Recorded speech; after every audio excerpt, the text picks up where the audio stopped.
आओ देशवासियों, तुम्हें सौगंध है राम की। मान करते हैं हम इस देश के उन संतों को जो अभी भी इनको हत्यारों के लिए इनकी क्योंकि लाल कपड़े पहन लिए, पीले कपड़े पहन लिए, बाबा जी का रूप बना लिया और इन्हीं के समर्थक हैं गो हत्यारों के। अरे काल नेमियों की औलादो, कान खोल के सुन लो, यदि गो हत्या करने वाली ये सरकारें हो, तुम इनका पक्ष ले रहे हो, इनके प्रति तुम चमचागिरी कर रहे हो, तो तुम शुद्ध कालनेमी के अंडे हो, इन्हीं के अंशज हो, तुम इन्हीं के वंशज हो। खंडियो करते रहो तुम तांडव, तुम बन जाओ, सरकारें बना लो, फिर बना लो, मरवाते रहो गायों को, ठगते रहो देश को, लेकिन एक बात नोट कर लो, मरना पड़ेगा। इसलिए राम राज्य की परिकल्पना जो भारतीय लोग आप सोच रहे हो, ये कब आएगा? वो तब आएगा जब अनाचार कब बढ़ता है, सदाचार जब तक चुप रहता है। अब सदाचार मुखर हुआ है।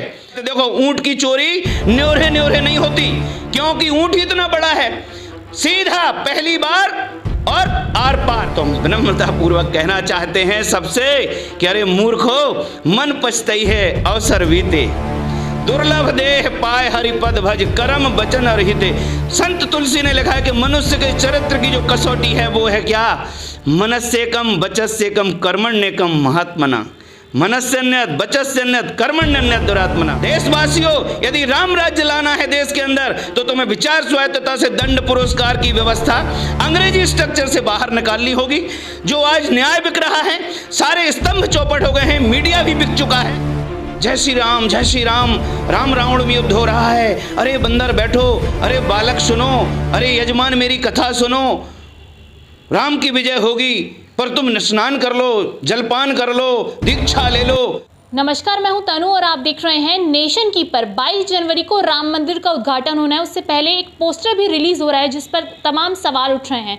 सवाल ये है कि रामलला का जो विशाल भव्य मंदिर जो बन रहा है, राम मंदिर, क्या उस पर सियासत तेज हो चुकी है या वाकई प्रधानमंत्री नरेंद्र मोदी के हाथों ये उद्घाटन होना चाहिए? दयाशंकर दास जी हमारे साथ जुड़ चुके हैं, जो राम जी को उतनी ही बेहतर तरीके से जानते हैं जितनी बेहतर तरीके से इनको सनातन धर्म की जानकारी है। क्या कहेंगे राम जी पर भव्य उद्घाटन हो रहा है, प्रधानमंत्री नरेंद्र मोदी कर रहे हैं? अज्ञानतिम्रान्धस्य ज्ञानांजन शलाकया चक्षुरुन्मीलितं येन तस्मै श्रीगुरुवे नमः। सीतानाथ समारंभां श्रीरामानंदार्य मध्यमां अस्मदाचार्य पर्यन्तां वंदे श्रीगुरुपरम्पराम्। अतुलितबलधामं हेमशैलाभदेहं धनुजवनकृशानं ज्ञानिनामग्रगण्यं सकलगुणनिधानं वानराणामधीशं रघुपतिप्रियभक्तं वातजातं नमामि। पवनतनय संतन हितकारी हृदय विराजत अवध बिहारी।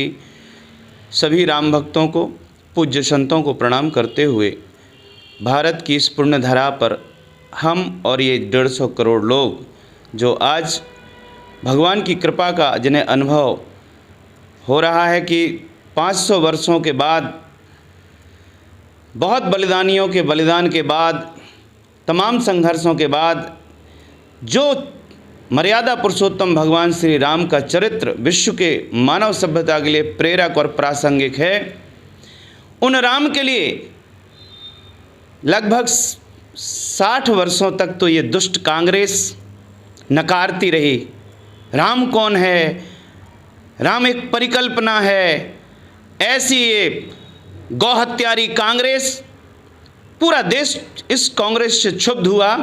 लगा कि बड़े लंबे समय से राष्ट्रीय स्वयंसेवक संघ का प्रयास था कि सनातन संस्कृति का जो वैज्ञानिक स्वरूप है, जो विश्वनाथ और जगन्नाथ की अवधारणा है, पूरे दुनिया को मानव सभ्यता से परिचित कराने की, मानवीय मूल्यों को स्थापित करने की, इस संपूर्ण धरती को माता भूमि पुत्रोहम पृथिव्या के सिद्धांत पर पूरी मानव सभ्यता को जोड़ने की, कि ये सारी मानव सभ्यता आपस में बंधुता के साथ, परस्पर पूरकता के साथ, कोऑपरेशन के साथ इस धरती को, इस संपूर्ण पर्यावरण को, पृथ्वी जल तेज वायु आकाश, इन पंच महाभूतों को मानवीय व्यवहार ने जिस तरह से प्रभावित किया है, जिस तरह से इन्होंने जलवायु परिवर्तन की एक विकराल समस्या प्रकट की है, लगा था कि राम दर्शन को समझने वाले, जय श्री राम का नारा लगाने वाले भी प्रयास कर रहे हैं।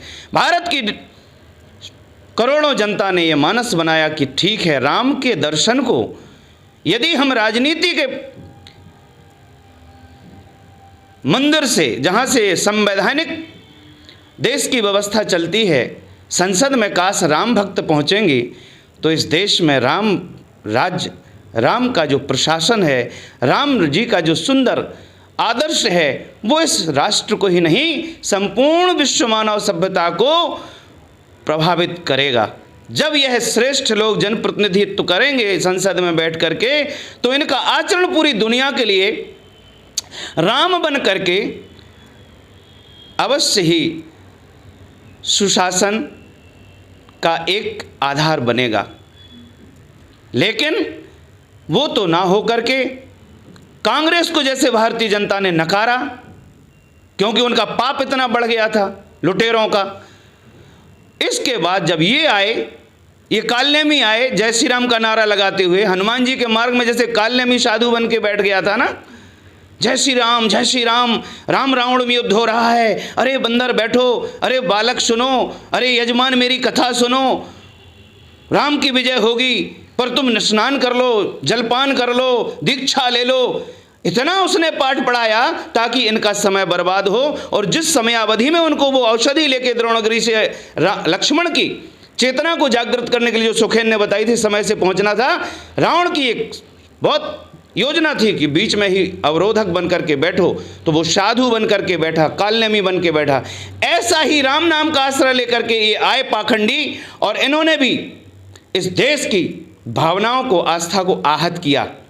ये भी ऐसा ही है जैसे वो कालनेमी राम राम जप रहा था ना, ऐसे ही ये उलझाए रहे सिर्फ अपने चुनाव को लेके, अपनी सत्ता को लेकर के।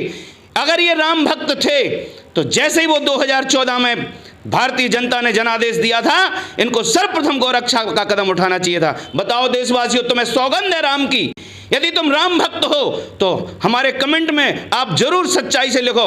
देखो मुझे ज़्यादा वो नहीं है, कोई सत्ता वत्ता की लोलुपता नहीं है, पर ये मेरा दृढ़ निश्चय है कि अब इस देश की सत्ता में निष्कलंक किसान का बच्चा जो सीमाओं पे प्राणों की आहुति देता था, ऐसे पूरे 543 जो 2 और बैठे हैं, वो ब्रिटेन की जो क्या बोलते हैं उनको, दो सदस्य बैठते हैं अभी बाहर के हमारी संसद में। हमारी जो छद्म आज़ादी हम लोग ढो रहे हैं, यदि हम वास्तव में स्वतंत्र होते तो भारत अपनी विचार स्वायत्तता से अपनी संसद का संचालन करता।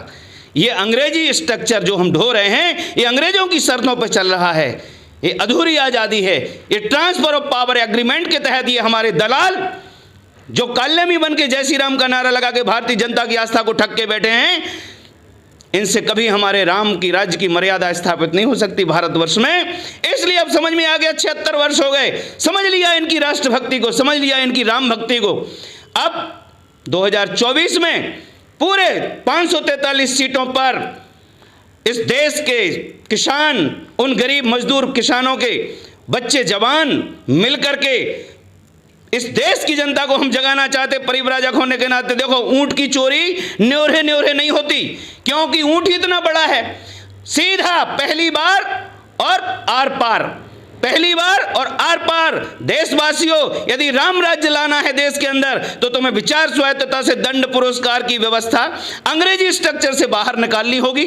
जो आज न्याय बिक रहा है, सारे स्तंभ चौपट हो गए हैं, मीडिया भी बिक चुका है, मेन स्ट्रीम मीडिया है वो बिक चुका है, पूंजी का इतना बड़ा प्रभाव है, आर्थिक आतंकवाद ने इतना क्राइम बढ़ा दिया है, इस तरह से मानव सभ्यता को बरगला दिया है, दहशत में बुरी तरह से अपने आगोश में ले लिया है। इसलिए राम राज्य की परिकल्पना जो भारतीय लोग आप सोच रहे हो, ये कब आएगा? वो तब आएगा जब अनाचार कब बढ़ता है, सदाचार जब तक चुप रहता है। अब सदाचार मुखर हुआ है, मुखर हुआ है सदाचार। और आह्वान करते हैं हम इस देश के उन संतों को जो अभी भी इनको हत्यारों के लिए इनकी क्योंकि लाल कपड़े पहन लिए, पीले कपड़े पहन लिए, बाबा जी का रूप बना लिया और इन्हीं के समर्थक हैं गो हत्यारों के।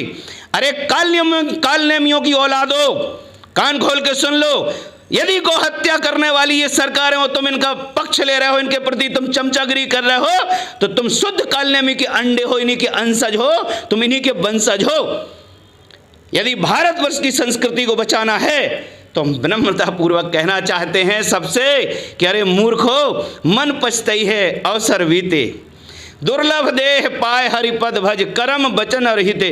संत तुलसी ने लिखा है कि मनुष्य के चरित्र की जो कसौटी है वो है क्या? मनस्येकम वचस्येकम कर्मण्येकम महात्मना। मनस्यन्यत वचस्यन्यत कर्मण्यन्यत दुरात्मना। बाकी अब तुम जानो, तुम्हें खुद अपना मूल्यांकन करना है, क्या तुम मन वचन कर्म में एकता रखते हो?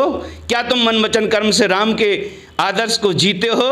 प्रीति राम सो नीति पथ, चलिए राग रस जीत, तुलसी संतन के मत यह भक्त की रीत। क्या तुम इस सिद्धांत के साथ भगवान की भक्ति करते हो? यदि करते हो तो ही तुमको राम भक्ति का आस्वादन मिलेगा, रसास्वादन मिलेगा। अन्यथा पाखंडियों, करते रहो तुम तांडव, तुम बन जाओ, सरकारें बना लो, फिर बना लो, मरवाते रहो गायों को, ठगते रहो देश को, लेकिन एक बात नोट कर लो, मरना पड़ेगा, कर्मों की सजा भुगतनी पड़ेगी।